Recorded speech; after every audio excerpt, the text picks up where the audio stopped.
Yun na nga guys, papalitan natin ng shock tong si tricycle natin. Bali na, dito pa yun sa loob. Hirap pa na magbaklas nito. Ayan o, bali na. Bali na yan. Bali na, bali. Aray ko. Bali na yan o. Kabaluktot na. Hirap pa ng palitan to. Kailan babaklasin to? Ito baklas. Ito baklas. Ito babaklasin. Itong guide baklas din to. Ito babaklasin to.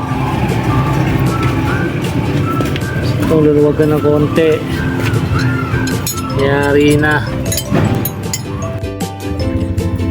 At yun na nga mga loads. Ito na nga binaklas-baklas ko na itong rito. Yung sidecar natin. Kailangan kasi natin luwagan tong natin mga loads dito sa may pagitan ng motor saka dito sa may sidecar kasi di nakakunik nga pala rito yung pinagkabitan ng shock natin dito sa motor mga loads.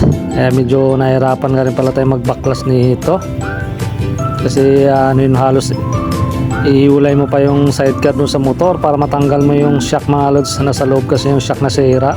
Papalit natin tapos papareho lang dito.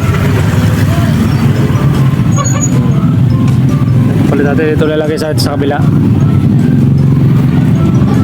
Yun na nga, natanggal ko na yung rito, yung pinaka nut nung mga loads sa may shock para matanggal na natin. Urong-urong ko na nga yung motor dito at yun na nga, natanggal na nga natin. Bali guys, so bali bumagsak pa. At siyempre kakabit na nga natin yung bagong shock dito mga loads. Kapareho nga lang pala to sa dito sa may kabila, sa kabilang side mga lodi.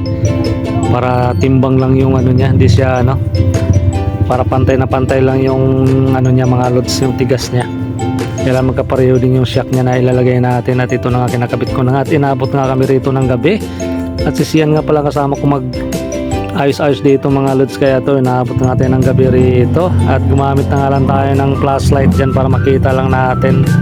Hapon na nga pala tayo mag-umpisa mag-ayos-ayos dito mga loads. At siyempre sa nakaabot itong video na to, pa-like and share na rin mga loads. At siyempre huwag nyo kalimutang pakipalo na lang din mga loads. Maraming salamat. At siyempre hindi ko na masyadong pahabain pa para hindi na kayo mainip sa natin mga loads, sa video natin. Yan, hanggang dito na lang. Bye bye mga loads. God bless you all. God will always provide. At yun na nga, tinakabit-kabit na nga natin. Bye bye mga loads. Aray ko.